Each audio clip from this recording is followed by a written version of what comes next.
Childhood vaccine rates have fallen for the 5th year in a row, meaning that coverage in England is below the safe 95% target for every available jab. Oh dear. One reason for the lack of jabs is apparently due to parents' worries after seeing fake news online.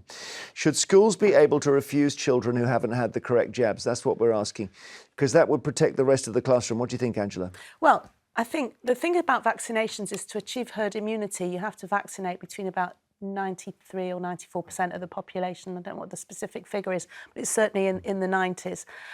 So that's the first thing. Vaccinations exist to eradicate very serious illness. And in order to protect ourselves as a society, and we're an interdependent society, we have to vaccinate. And I think it's very difficult that if you have a situation where children are going into school who have not been vaccinated, then they could compromise those who are immunosuppressant, who are more inclined to serious illness. And I know that we should have agency over our own bodies and we have a right to our personal liberty. But I think where public health is concerned, we need to sort of say you need to be vaccinated. Yes. It's a really weird thing, this, Greg, isn't it? I mean, you're younger than Angela and myself, but back in the day, we didn't have kids saying, oh, I'm not having that one. You would just be put in a line and jabbed. Oh, it's the same thing when you had your BCG. Yeah, well, exactly, yes, you remember that, yeah. And all of those sorts of things, yeah. Babies, polio and sugar cubes. Yeah, it wasn't an option, or no, I don't fancy it. My point of view, I've got 3 young children at school and they're vaccinated. And I think where we are now, especially with the post-COVID fallout, is, as you say, misinformation is a ridiculous one. But because we're not seeing it as much, I think people are now thinking, well, it's fine, it doesn't matter anymore. Mumps, measles, rubella, everything else, it's not a thing anymore, so we don't need to vaccinate. The reason it's not a thing is because of the vaccinations. Well, that's it. I mean, if let's say there was a disease that made your head fall off and everyone panicked, and then we had a vaccine and we cured it and we never saw anybody's head fall off, after a certain time, people think, I don't know why we're bothering with that vaccine. And that's like smallpox is an example of that. I was going to say smallpox is the example. And anybody who doesn't, search what smallpox does to your body, and you'll very quickly realise the vaccine for smallpox is a very important thing because it's so unbelievably horrendous. Do they still give it? Because I think they've wiped it out. So this is the other thing that one needs to remember, I suppose, about vaccinations is that they don't just protect us. They hopefully ultimately eradicate disease. Exactly. When the virus has got nowhere to go, it needs a host. It needs somewhere to land and proliferate and then looks for somewhere to spread. If it hasn't got anywhere to go, it will die out, which is why we don't have a smallpox vaccination. But is it, so in this, you would be essentially saying to a child, you can't go to school because of something your mum or dad has done. And that's the tricky thing, isn't it? Yeah, that's where it becomes more difficult. But then fundamentally, if that's what it's going to take for the adults to then change their mind on it, then I worry, and I know that this builds into people losing their children. Some children have died due to the fact that other kids haven't been vaccinated or they haven't vaccinated. You get to a situation where you shouldn't be risking your children's health in that level just by going to school. Like, what do you think? Is it fair to punish the child? Well, I think there needs to be discretion built into it in the sense that if there is a history of adverse reactions to certain things, then you may be able to make your case, as you should with any good law. There should be some kind of area where, on a case-by-case basis. But I think the default position should be, are you punishing the child? You're punishing the child by taking them out of school, or you're punishing them by risking their health. So that's quite a difficult equation. Obviously, around COVID, here we go again, because Angela and I had a moment on the air that was spliced up and made to look like something it wasn't, and it caused us both a bit of trouble. I brought my tin hat. Yeah, because actually what we realise is there's a lot of people who just spend their whole time spreading misinformation. That's their hobby. Yeah. It's a hobby. Yeah. And, it happened in COVID a lot. And well, surely, and I really struggle to get my head around it, anybody believing that having your MMR jab there's going to be some form of severe issue from that. And again, I'd advise everybody to get your children to vaccinate for that. I appreciate with the more modern ones, you might have some reservations, but the historical ones that we know works and has worked for a very long time, let's not mix it up with anything else. But with COVID, look, the disease was dangerous and the vaccine is safe. Yes, anecdotally, a very, very close member of my family was a junior doctor working on the front line in COVID. And when they were dealing with people who were very poorly, who hadn't been vaccinated, one of the things they heard repeatedly is it too late for the vaccination? Yeah, I bet. Yeah, and I see people on Twitter, they put underneath their so-called bio, under their photo, they put pure blood, meaning they haven't had a vaccine. It's a bizarre badge of honour, It's bizarre. Ian in North Ayrshire, hello. Good morning, Jeremy, and good morning to your panel. What about this? So this is not about COVID vaccine. Obviously, that ship has sailed. It's about whether or not children who haven't had, let's say, the MMR should be refused schooling. Yes, of course they should. It's. I think Angela mentioned earlier about the herd immunity. The problem is you have that the parents who don't get their children vaccinated. I'm not going to be disparaging, but they still believe that the world is flat. So, that is a little disparaging, in fairness, but there are more and more people. There are more people now who think the world is flat than there were 100 years ago. I can't explain it. I was looking. There was a story in Canada a couple of years ago. There was a fire brigade called to a national park. There was a fight around a barbecue. Someone had thrown a can of gas on a barbecue and it blew up. And when the fire brigade sorted it out, it was an argument over the world being flat. That is in a family. Someone said, "I know it's flat. I'm sure it."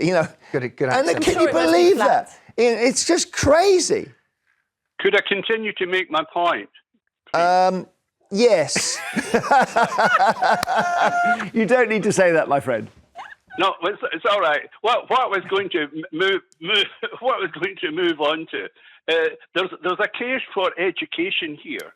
Now, and the other thing is they should do maybe some classes for parents to match them up with children who sadly have been infected with something that they are saying they're not going to get their children vaccinated on. Yeah. Now, that's a tragic way to look at it, but you need to hit these things square on the jaw for parents. Otherwise, they're beautiful children. They're risking their lives beyond 10, and any maybe other diseases that come along. Our vaccines at the moment are going to, I think there's, because we're now all hooked up with social media, because there's a lot of, peer-to-peer conversations go, and experts have made big mistakes in the last 50 years. We were told diesel was what we should all be driving with, and they suddenly realised they made a mistake. We were told fat makes you fat. It wasn't fat, it was sugar. There was a paediatrician who said 3 cot deaths is murder. He was wrong. Some innocent mothers went to jail. So up and down the tree, we've seen reasons genuinely for people. The banking crisis was a power cut caused by bankers. So in the end, we're all left thinking these people who keep telling us they know stuff don't know very much. No. And that's caused a lack of faith. Yeah. And faith and data are sometimes mutually exclusive because people can have the facts staring in their face and will still argue blindly. You've touched upon the fact that we had a very robust discussion about COVID vaccines many episodes ago, but a lot of it was predicated, the people that were against the COVID vaccine, on a kind of blind faith in their but in that, I'm saying this belief that it was wrong. Now, sometimes drugs are bad, and the data will prove that. Thalidomide in the 60s, which was given as a morning sickness pill, created a generation of children that was terrible. That were I think the problem is we don't operate with data, we operate with anecdotes. Now, there's no question some people have had the COVID vaccine and died. There's no question about that. There have been inquests. It's a very, very, very small number, so small. Some people have had aspirin and died. We never say, I'm not taking aspirin, that can kill you. Yeah. But we can't weigh it properly. I think it's also very important to mention probably for all the parents that don't want their kids to be vaccinated, they've probably all been vaccinated and have not gone through any form of situation of mumps, measles, but they don't rubella see and things. exactly. That's it. So they're not seeing it. So then they suddenly believe that it'll be fine for the children. It's because you were vaccinated. That's probably why you've not had it. Yeah, definitely. So Peter in Colchester, what do you think? Should the children be punished for not being vaccinated? No. I had a case when I was a teacher. There was a vaccination program, and this child was terrified of needles, and I just took this child out. I was in what's called loco parentis, and I said, she's not having the vaccination. She's shaking. She's a sensible girl. I'll inform the parents.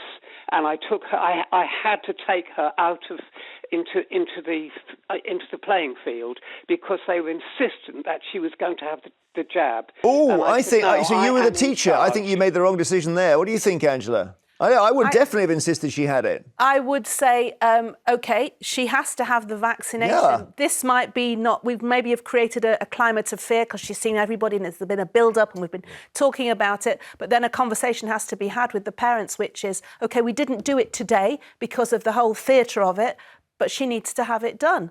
And I know teaching is a very, very difficult job. It's and that difficult, sounds Peter, like but that's a minefield. What do you think? Well, surely you then have the conversation of taking the child to the doctors and maybe with family around if it's become that much of an issue. But fundamentally, surely still having the jab is an important thing. Yeah. So You'll have trying to to make have the child as you'll have to have injections in your life, won't you? At some What point, do you do? Not take her to the dentist? Yeah, When the teeth are going to Peter, fall thank out? you. Interesting one. Margaret in London, hello. Hello. How are you? Fine. Well, so we're just talking about whether children who haven't been vaccinated should go to school. Well, I don't think they should go to school, but it shouldn't be left there. I mean, the child should be taken to the GP. But my opinion is they took the nurses out of the schools.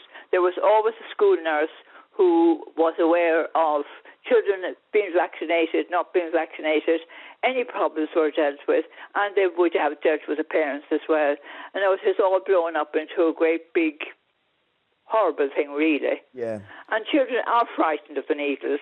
And you see sometimes somebody has a needle and they get a great big red bruise on their arms or something, and that's that thing. But nurses should go back into the schools, and they should be the ones that would be alert and would have the knowledge to deal with all these problems. And then you'd have the knit nurse as well. I was just thinking about the Yeah, knit because they nurse. were a big thing, weren't they? Yeah, and we was got rid that of an them. invasion of your personal liberty? Because if you spent that bit of extra time behind the screen with the knit nurse, I remember I went to a girls' school and girls can not be very nice to each other.